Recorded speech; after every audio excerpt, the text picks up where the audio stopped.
Hi everyone, क्या हाल चाल है दोस्तों। सर सब बढ़िया, सब मजे में। दोस्तों उम्मीद करता हूं आप सभी का मैथ्स का पेपर भी बहुत अच्छा गया होगा, क्योंकि आपका अकाउंट्स लॉ अच्छा गया था। बच्चे कह रहे थे अमन सर बस मैथ्स अच्छा चला जाए, बाकी इकोनॉमिक्स तो हम संभाल लेंगे। अब मैथ्स भी आपका बहुत अच्छा चला गया होगा। But guys I am going to share my honest review about this paper कि पेपर कैसा था। Aman sir actually paper tough बोलेंगे क्या?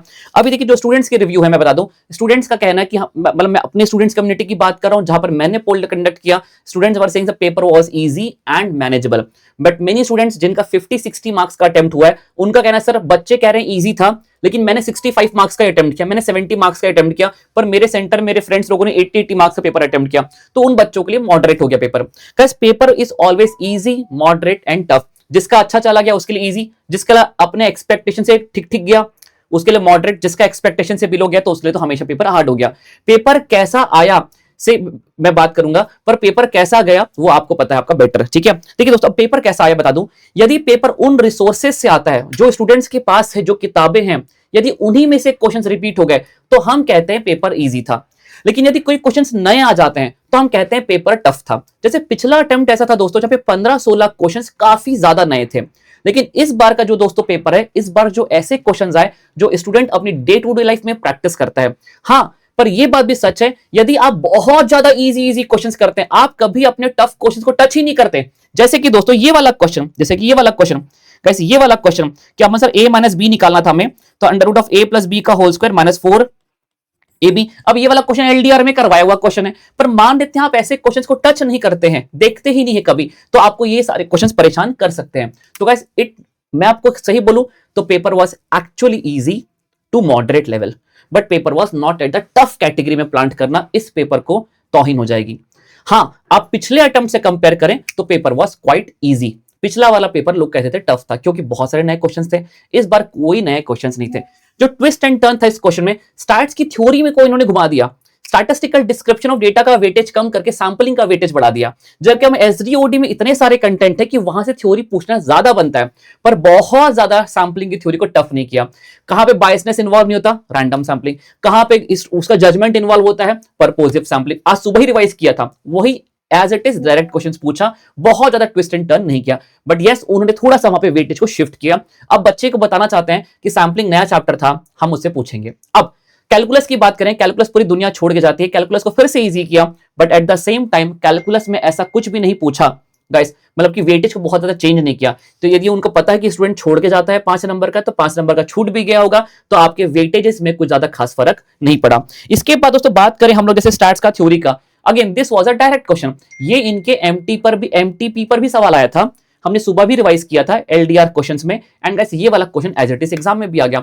सो पेपर वाज एक्सट्रीमली मैनेजेबल। लेकिन दोस्तों यदि मान लेते हैं आपको ये पेपर टफ लगा बाय एनी चांस, तो इसको नेगेटिव मत लीजिएगा।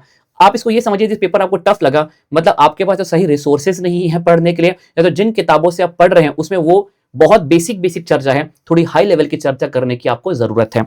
एवरीबॉडी गाइस, एक बार आप लोग कमेंट में जरूर बताना, हम पूरा पेपर आपके पेपर जैसे ये, हाँ ये भी मैं कहूंगा, यदि किसी को स्पीड का प्रॉब्लम है, यदि किसी को लगता है कि मेरी स्पीड उतनी अच्छी नहीं है जितना रिक्वायर्ड है, तो हो सकता है आपने 60 मार्क्स का पेपर अटेम्प्ट किया होगा, 70 टू 60, 50 टू 60 मार्क्स का पेपर अटेम्प्ट किया होगा। लेकिन यदि आप ये श्योर है अमन सर कि मैं 50-60 मार्क्स का मैंने क्वेश्चन सही अटेम्प्ट किया है, भले लोग कह रहे हैं मेरे 80 मार्क्स का अटेम्प्ट हो गया, उनकी स्पीड बेटर है, उनका मैथ्स अच्छा हो सकता है, उनको स्पीड का प्रॉब्लम नहीं है, फटाफट कैलकुलेट कर लेते हैं, उनका रिवीजन ज्यादा हुआ होगा आपसे, और आपने दोस्तों थोड़े कम सिलेक्टिव क्वेश्चंस किए पर आपने 50-60 मार्क्स का पेपर अटेम्प्ट किया, तो दोस्तों टेंशन मत लीजिए, आपने अच्छा अटेम्प्ट किया।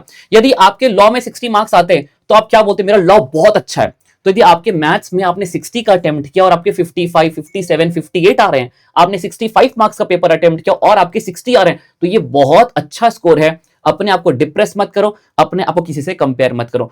Guys again a big congratulations to all the students, मैं बहुत खुश हूं, thank you for making us feel us proud, है ना। हमने जितनी मेहनत की, आप सब लोगों ने जितनी मेहनत करी, उन सभी का रंग आया है दोस्तों आज पेपर में। और उम्मीद करता हूं जिन बच्चों को थोड़ा बहुत भी डाउट है ना, उनके पेपर्स में नंबर्स बढ़ करके आए। तो पूरा पेपर हम डिस्कस करेंगे। जैसे ये वाला क्वेश्चन याद है, ये जुलाई 2021 का सवाल है, लेकिन ये रेग्रेशन एनालिसिस में स्टूडेंट्स नहीं पढ़ते हैं, ये हमने कॉन्सेप्ट हैंडबुक में अलग से आखिरी के पेज बना के पढ़ा है कि गाइस इंटरसेप्ट मतलब होता है ये a और गाइस स्लोप का मतलब होता है रेग्रेशन कोएफिशिएंट b। तो यहाँ पे बस y on x y is equals to a plus bx बनाना था, यहाँ पे x का वैल्यू पुट करके y का वैल्यू पुट करके x का वैल्यू पुट करके a का वैल्यू लेके जाना था। So it was a easy question, but again यदि हम ये पढ़ के ही ना जाएं तो हमको ये क्वेश्चन नहीं बनेगा। यदि वो नॉलेज नहीं है कि इंटरसेप्ट और स्लोप को हम रेग्रेशन कोएफिशिएंट और पैरामीटर्स कहते हैं तो गाइस ये क्वेश्चन आपको नहीं बनेगा। But this was a repeated question from the year जुलाई 2021।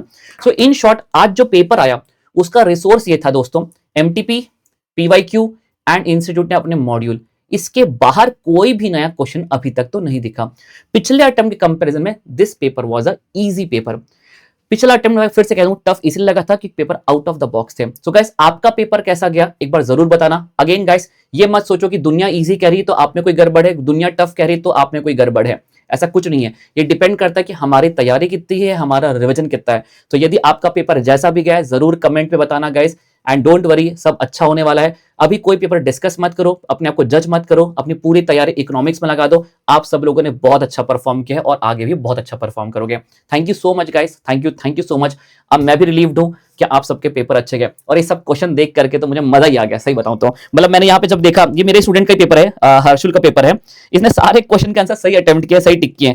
जब मैंने ये देखा तो मुझे और ज्यादा खुशी मिली कि फाइनली आप लोगों ने नो डायग्राम अप्रोच। यदि आपको पेपर लेंदी लगा है तो उसका एक रीजन ये भी है कि आपके पास सही शॉर्टकट्स नहीं है। अब यदि आप एलआर में इन क्वेश्चन में बैठ के डायग्राम बना रहे हैं गाइस, डायग्राम बना रहे हैं, जैसे यहाँ पे डायग्राम बना रहे हैं, तो गाइस ये बहुत बड़ी बेवकूफी है। ये क्वेश्चन हालांकि हमने कल ही किया था। नो डायग्राम अप्रोच से ये क्वेश्चंस आपको करने चाहिए। So guys if you have right approach paper आपको छोटा लगेगा।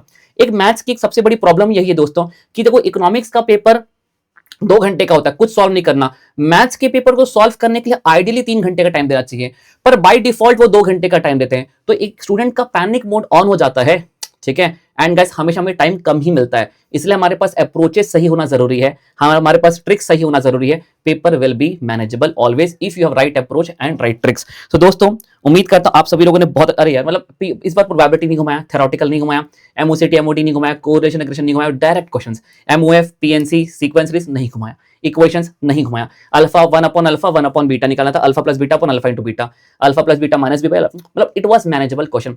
इससे कई ज्यादा टफ क्वेश्चंस हम अपने डे टू डे क्वेश्चंस में एलडीआर शीट्स में जीनी बुक में करते हैं। So guys compare to that this paper was easy, compare to our class test papers this paper was same जैसा हमने प्रैक्टिस किया था। सो गाइस उम्मीद करता हूं आप लोगों ने बहुत अच्छा परफॉर्म किया होगा। एक बार कमेंट सेक्शन में जरूर बताना कि आपका पेपर कैसा गया। On the basis of that मैं पूरा पेपर वैसे भी डिस्कस करने वाला हूं, on the basis of that I will evaluate कि वाकई में बच्चों के पेपर कैसा लगा। Thank you so much guys.